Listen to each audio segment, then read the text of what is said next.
सच्चाई बताने का पिछवाड़े में दम ना हो तो ऑडियंस को ठगने मत आ जाया करो।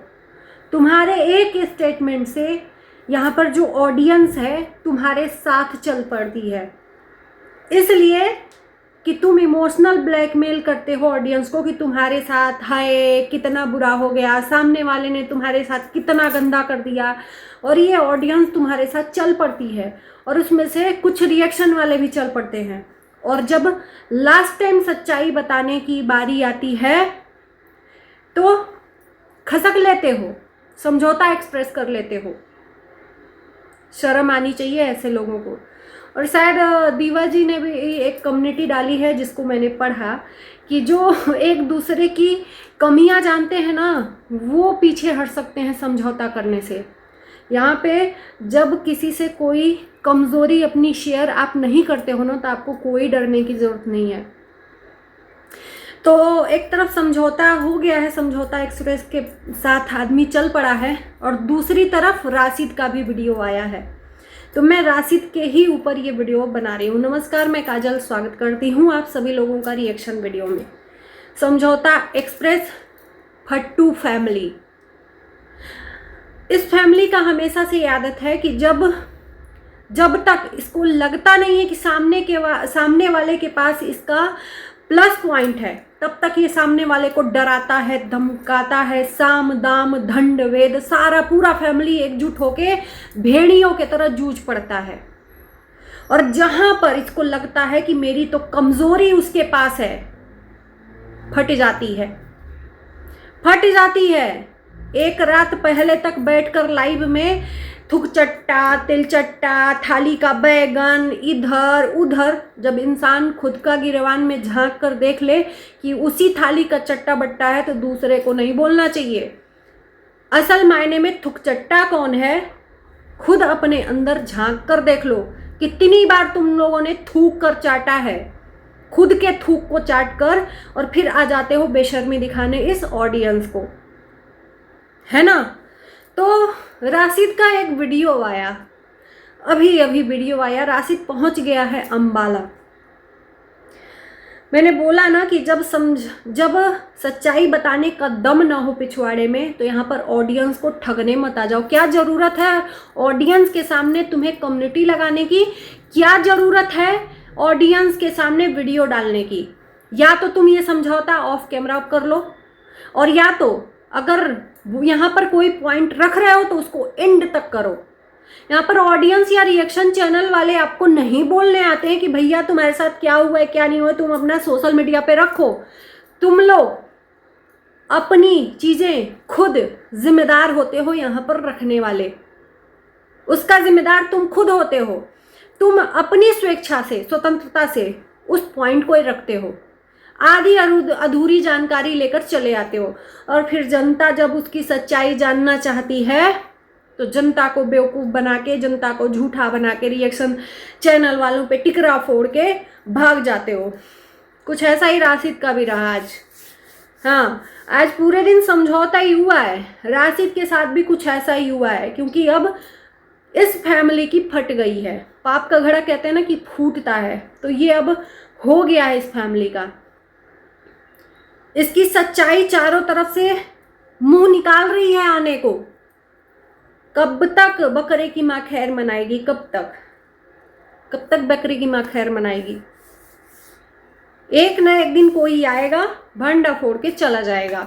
तो राशिद से पूछा गया कि आखिर में तुमने ऐसा क्यों बोला, क्योंकि एक वीडियो काफ़ी थी राशिद की जिसमें राशिद ने रोया गाया, ट्रेन में जनरल टिकट लेकर चढ़ लिया, पटना चला गया। उसके बाद से लोगों ने पूछा और उधर फैमिली को टारगेट किया। दोनों तरफ से एक एक वीडियो आई, ऐसा कुछ भी नहीं है, राशिद से हमारा कुछ भी नहीं है। फिर दूसरा वीडियो राशिद का आ गया। टाइम आने पे सच्चाई बताएंगे कि हमारे साथ क्या हुआ है। बताना चाहिए कि नहीं बताना चाहिए। अंबाला अब हम नहीं रहेंगे, हम पीजी में रहेंगे। बिना आग लगे धुआं नहीं उठता है, और बिना फाट के महकता नहीं है। थोड़ा सा लोगों को आप लगेगा ना कि मैं ऐसी भाषा बोल रही हूँ, बिल्कुल सही कहावत है गांव घर में। है ना। तो कुछ तो वहां पर हुआ है, क्योंकि इन्होंने क्लू दे दिया राशिद ने।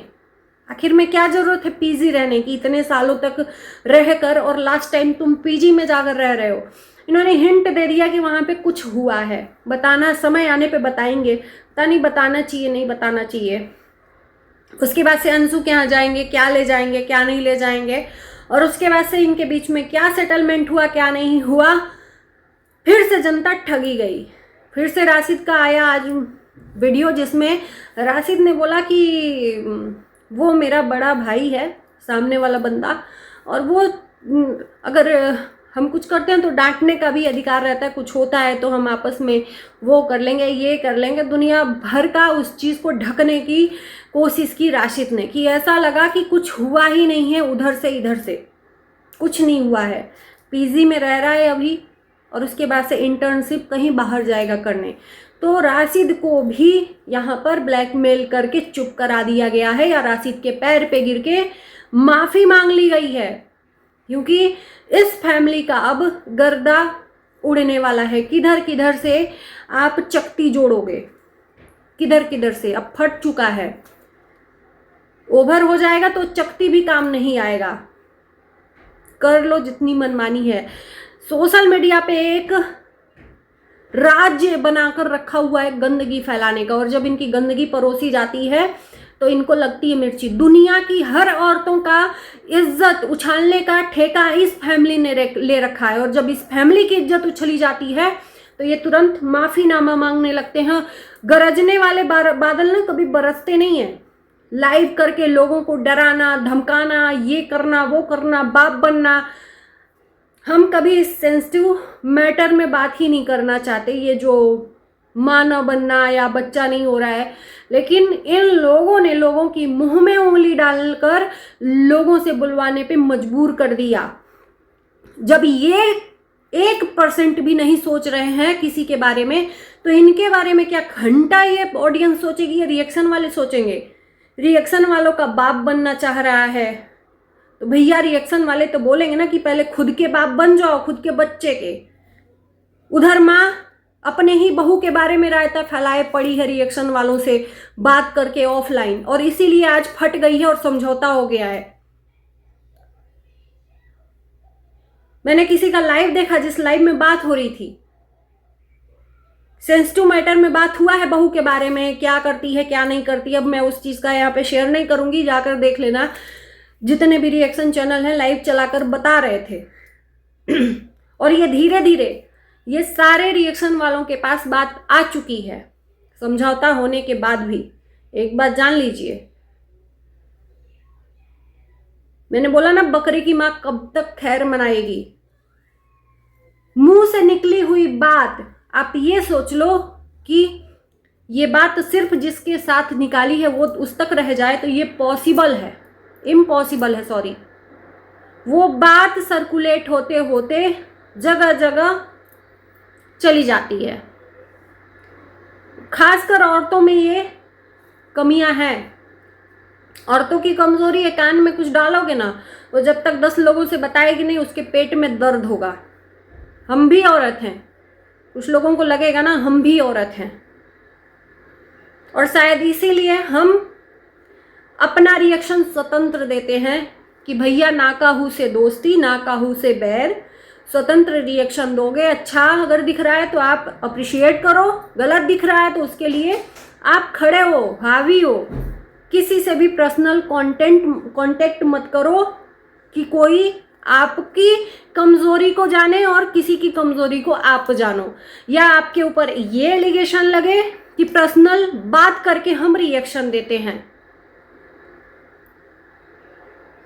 किसी के घर के मैटर को जानकर हम रिएक्शन देते हैं, वो रिएक्शन नहीं हुआ। हमें सिर्फ वीडियो के आधार पर रिएक्शन देना है और हम देते हैं शुरू से लेके अभी तक।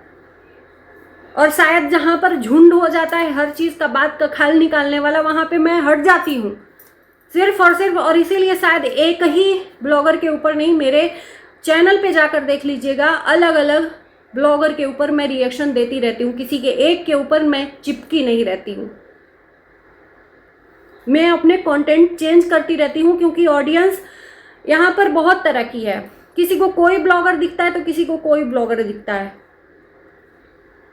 तो चलिए, उम्मीद है कि इस वीडियो से, मुझे लगता है कि काफ़ी लोगों को बुरा भी लगेगा, लेकिन मुझे कोई फ़र्क नहीं पड़ता। मेरा यही सिद्धांत है कि अगर हम सच्चाई रख रहे हैं सोशल मीडिया पर तो बताने का दम रखें, और ना तो सोशल मीडिया पर हम रखें ही नहीं, ना कम्युनिटी छापे। मेरा कम्युनिटी आज तक आया ही नहीं भाई साहब, कभी हमारा देखा है कभी कम्युनिटी किसी चीज़ के लिए। मुझे अगर मैं अगर रिएक्शन देती हूँ और मुझे किसी पीछे से आवाज़ आती है, कोई भी बुरा भला बोलता है, वहाँ से मैं रास्ता ही चेंज कर देती हूँ। ना किसी के लिए रिएक्शन देती हूँ, ना ही मैं कम्युनिटी डालती हूँ, उसके बाद से रास्ता चेंज। सिंपल सा मेरा फंडा है, मैं वहीं तक देती हूँ जहाँ तक सामने वाला आपका रिएक्शन बर्दाश्त कर सके। तो चलिए, उम्मीद है कि मेरी वीडियो से बुरा अगर लगे तो माफ़ कर देना। बाकी कहते हैं ना कि सच हमेशा कड़वा होता है। और आप लोगों का क्या राय है ज़रूर बताना कमेंट बॉक्स में। Bye bye.